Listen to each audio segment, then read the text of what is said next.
આજની આમ તો અન્યાય વિરુદ્ધની આ સભા પ્રતિકાર કરવા માટેનું આ સંમેલન અને સંમેલનમાં ઉપસ્થિત મારા મિત્ર યુવા તરવરિયા અને ક્રાંતિકારી ધારાસભ્ય ભાઈ શ્રી જિજ્ઞેશભાઈ, એવા જ આપણા સોમનાથના ધારાસભ્ય ભાઈ શ્રી વિમલભાઈ,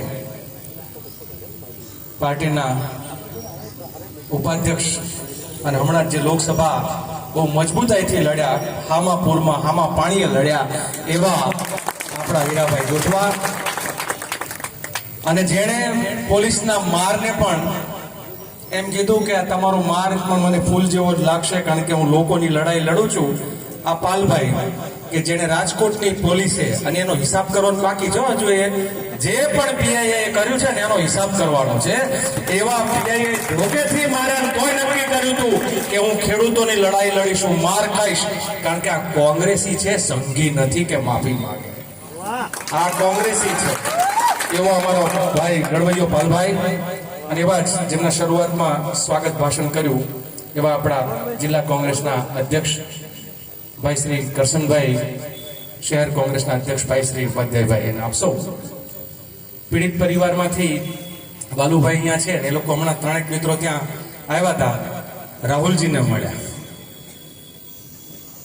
આ રાહુલજીને સાથે મારે તમારા ઘરે જ્યારે ઘટના બની ત્યારે રાહુલજીને લઈને આવવાનું જે ભૂમિકા કરવાની હતી ત્યારે મેં એ ભૂમિકા કરી હતી. ત્યારથી મને યાદ છે કે આ વિસ્તારની એ વખતના અત્યાચારની લડાઈ આજે પણ જારી છે. એ અત્યાચાર ક્યારેક કોઈકને બાંધીને મારવાનો હોય કે અત્યાચાર પછી લૂંટના નામની ફરિયાદ ન હોય. ભાઈ જિગ્નેશભાઈ, હું અને પાલભાઈ હમણાં ત્રણેય ગુજરાતના સુરત, વડોદરા, મોરબી, રાજકોટ, જ્યાં જ્યાં આ પ્રકારના સરકારી અત્યાચારના, સરકારના ભ્રષ્ટાચારના ભોગ બનેલા એ પીડિત પરિવારોને મળવાનું કરીએ છીએ, ત્યારે જે સમજ્યા કે આ ગુજરાત આપણું ગુજરાત છે શું, આપણા ગુજરાતમાં ચાલી શું રહ્યું છે.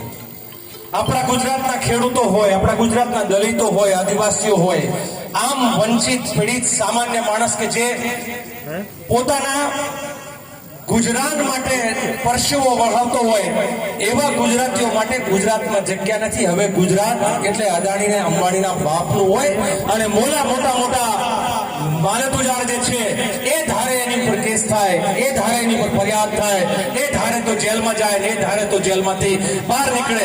એટલે ગુજરાત જે છે એ નરેન્દ્ર મોદી અને અમિત શાહ અને ભારતીય જનતા પાર્ટીના બધા જ નેતાઓએ જાણે અમીરોને વેચી દીધું હોય, અને બાકીની પ્રજા તો આપણે મજૂરી કરો, મહેનત કરો, એ ભાષણો કરે ત્યારે તાળીઓ પાડો, અને ચૂંટણી આવે તો પાછા મત દઈને દરિયાઓ. એટલે આપણાને ગ્રાહક તરીકે, મતદાર તરીકે જોવાનું એમણે શરૂ કર્યું છે. માણસોના અધિકારની ત્યાં વાત નથી. ગુજરાતમાં ક્યાંક થાનમાં દલિતોનો હત્યાકાંડ સર્જાય, ક્યાંક ઉનામાં અત્યાચાર થાય, ક્યાંક મોરબીના એ દલિતો હોય, ઠાકોર હોય, આદિવાસી પ્રકારના જે આખા પૂર્વ પટ્ટીમાં એ જયારે મકાન બનાવવા માંગતા હોય, 100 ચોરસ વારનો ખાલી પ્લોટ લેવાની વાત હોય તો 15 વર્ષ સુધી મંજૂર થયેલા પ્લોટ સરકારી કચેરીઓમાં એક જગ્યાએથી બીજી જગ્યાએ ફરતી રહે. ઘડીક ફાઇલ કલેક્ટર પાસે જાય, ઘડીક ફાઇલ આરડીસી પાસે જાય. હમણાં ભાઈ જિગ્નેશભાઈ, હું ને પાલભાઈ મોરબી ગયા, ત્યાં એક દલિત પરિવાર, કયા ગામના હતા જિગ્નેશભાઈ, ગામનું નામ તો અત્યારે મને યાદ નથી, પણ એ લોકોના પ્લોટ વર્ષોથી જે જગ્યા ઉપર મકાનો બનાવીને રહે, એ મકાન, એમનું જમીન, એમની ખેતીની જમીન, રહેણાંકનો વિસ્તાર એ સરકારના ચોપડામાં ફિટ નથી બેસતો, અને એ જ જગ્યા ઉપર પોરબંદરનો કોઈ ગેંગસ્ટર ટાઈપનો વ્યક્તિ છે તો ખાણમાં એની 7-12માં ત્યાં ફિટ બેસી જાય છે, ત્યાં એની જમીન ઉડીને ક્યાંય જતી રહે છે. 15 વર્ષથી હુકમ થયેલો હોય એને 100 ચોરસ વારના પ્લોટ ના મળે. 80 વર્ષથી અમદાવાદના કેશવનગરમાં ઠાકોર સમાજ રહેતો હોય, અને ઠાકોર સમાજના ત્યાં રાતોરાત એ બિલ્ડરોના ઈશારે, એ રાજનેતાઓના ઈશારે ત્યાં બુલડોઝર આવે, કોઈકના લગ્નના મંડપ ઉખાડી નાખવામાં આવે, કોઈકનું બેહણું હોય તો બેહણાના ટાઈમે એ મંડપો ઉખાડી નાખવામાં આવે. શરમ ના આવે આ સરકારને? શરમ નથી આવતી આજના એ સરકારના ચાપલુસ કલેક્ટરને, અધિકારીઓને, કે તમે કોઈ ગરીબના મકાનો, કોઈ ગરીબનો આવાસ, કે બાળકો બાળકો ક્યાં શું છે, બાળકો ભણવા શું થશે, એ સવારમાં ઉઠીને ક્યાં બહાર જશે, એના પીવાના પાણીનું શું થશે, બિલકુલ ચિંતા નહીં કરવાની. 153 મકાનો ઉપર બુલડોઝર ફેરવી દીધું. આટલાથી આ લોકો અટકતા નથી. હમણાં થોડા દિવસ પહેલા દહેગામ પાસે હું અને જગદીશભાઈ ઠાકોર ગયા. મારા બેટા આખા ગામ વેચી નાખવા માંડ્યા છે આ લોકો. આખું ગામ જૂના પહાડિયા વેચી માર્યું. પેલા કે અમારું 7 વારમાં નામ છે, અમારા બાપ દાદા 4 પેઢીથી મકાન છે. સરકારે ઇન્દિરા આવાસના યોજના, તમારા તો કોઈ આવાસના યોજના નથી મળ્યા, પણ ઇન્દિરા આવાસના નામે આ સરકારના ત્યાં મકાનો ત્યાં બનેલા છે અગાઉની સરકારોએ. ચાલો 40 વર્ષ 50 વર્ષ જૂના ઇન્દિરા આવાસના મકાનો છે, અને તોય એ ગેરકાયદેસર એનો તોય બારોબાર સોદો થઈ જાય. એટલે ગુજરાત સરકારમાં અત્યારે ભ્રષ્ટ અધિકારીઓનું શાસન ચાલે છે. આ એવા ભ્રષ્ટ અધિકારીઓનું શાસન, હું અહીંના કલેક્ટર ઉપર અને અહીંના આઈપીએસ ઓફિસર પછી આવું એની પહેલા સમગ્ર ગુજરાતમાં ચાલી રહ્યો છે, આપણે સમજવાની જરૂર છે. અહીં તો ચાટુકારિતાની હદ થઈ ગઈ છે. અહીં તો આઈએસ અને આઈપીએસ ઓફિસરો એ રાજનેતાઓના તાળવા ચાટતા થઈ ગયા છે, અને તાળવા ચાટતા ક્યાં સુધી પહોંચી ગયા છે કે ખોટી ફરિયાદો કરી અને લડનાર વ્યક્તિઓ જેલમાં જાય.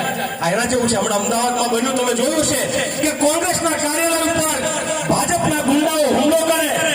જેના ઘર ઉપર હુમલો થયો હોય એની ઉપર ફરિયાદ થાય તો હુમલો કરનાર ખુલ્લે બાર ગુંડાઓ ફરિયાદ કરે.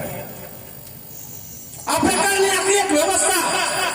અમે જિગ્નેશભાઈ પાલભાઈ ત્યાં જયારે જઈએ ત્યારે કહીએ, આઈએસ ઓફિસર ને પૂછ્યું હમણાં કલેક્ટરને કે તમને રાતે ઊંઘ આવે છે ખરી? તમારી બિલ્ડરોની ફાઇલ આમ એના ઘરે જઈને તમે સહી કરીને મોકલાવી દો છો, અને દલિતો, આદિવાસીઓ, ઠાકોર કે સામાન્ય ગરીબ કે કોઈ સમાજ જે છે કે જેની પાસે રહેવાનું ઝૂંપડું નથી, એ પોતાના મકાન બનાવવા માટે 3 પેઢીથી અહીંયા પરસેવો પાડે છે, એના મકાન માટે એને 15 વર્ષ ધક્કા ખાવાના, અને તમે ત્યાં 3 દિવસમાં ફાઇલ ક્લિયર કરો છો. તમને રાતે ઊંઘ કેવી રીતે આવે છે? તમને રાતે ઊંઘ કેવી રીતે આવે છે કે જેણે ગેરકાયદેસર બાંધકામ કર્યું હોય એ જ ફરિયાદી બને, અને ગેરકાયદેસર બાંધકામની સામે જે લડનાર હોય અને એમ ચીંધે કે આ ગેરકાયદેસર ચાલી રહ્યો છે, એટલે જે ગેરકાયદેસર ચાલ્યું હોય એની સામે અવાજ ઉઠાવે તો એ જેલમાં જાય.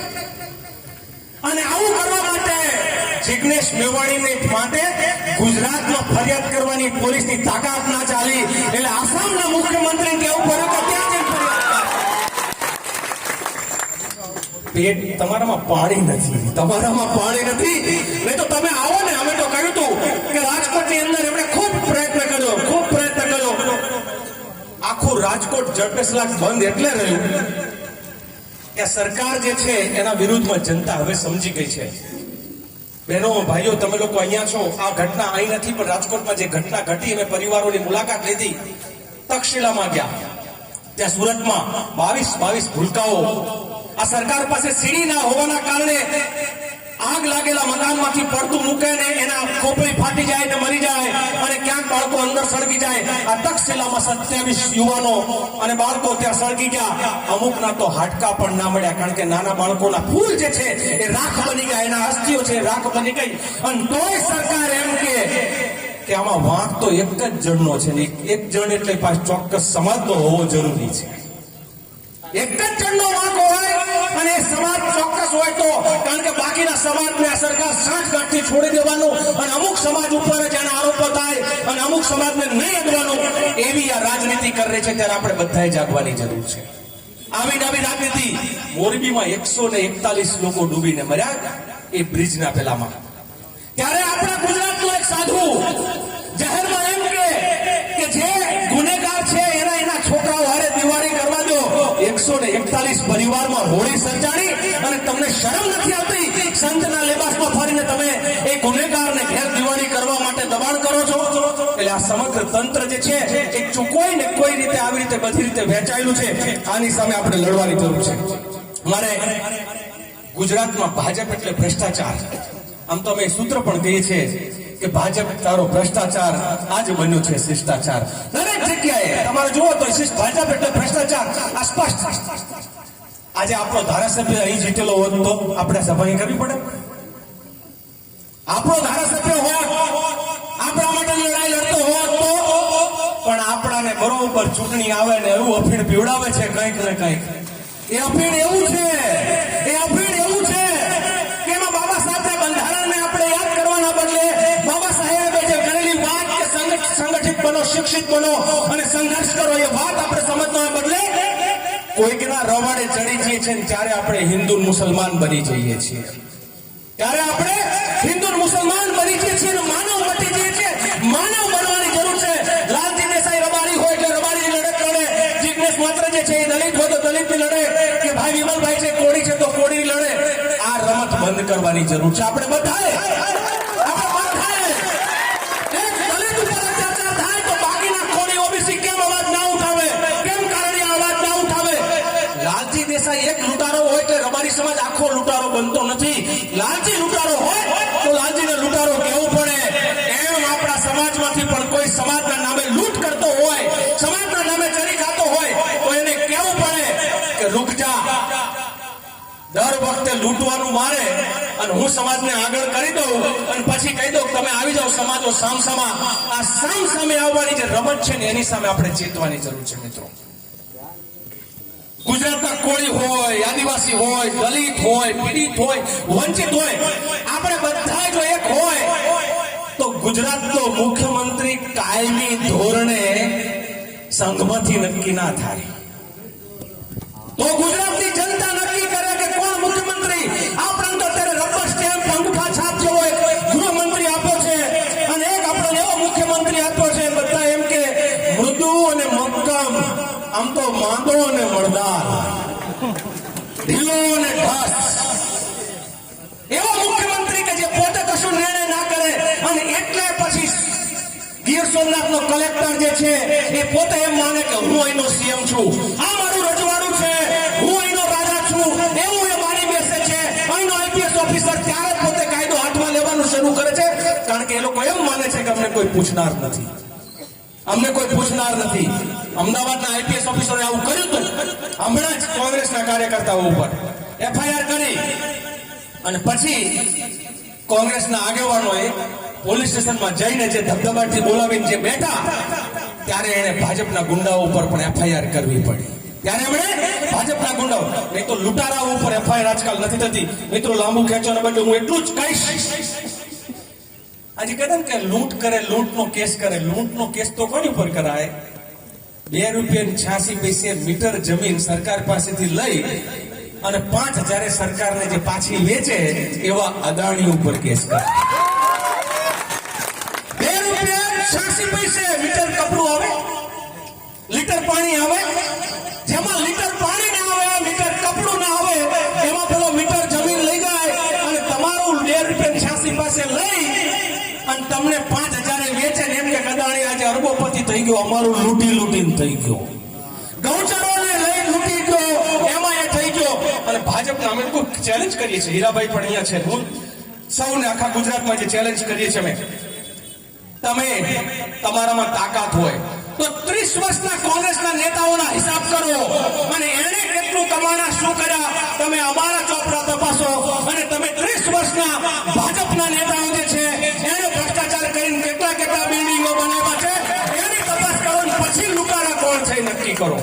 આ લૂંટારા નક્કી કરવા હોય તો આ રીતે નક્કી થાય. બારોબાર ફરિયાદ કરી દેવાથી લૂંટારા નક્કી ના થાય. મિત્રો મારે છેલ્લી વાતમાં એટલું જ કહીશ, મકાનો પાડવાના ગરીબોના, જમીનો લૂંટવાની ગરીબોની, મારવાનું ગરીબોને, બધી જ ગુજરાતની આખી જે ઘટના છે એમાં અમીરો અને ચોક્કસ જ્ઞાતિઓ, ગરીબો અને બાકી બધું આખું ગુજરાત, આ બે વચ્ચેનો ભેદ છે. ભેદ સામેની આ લડાઈ છે.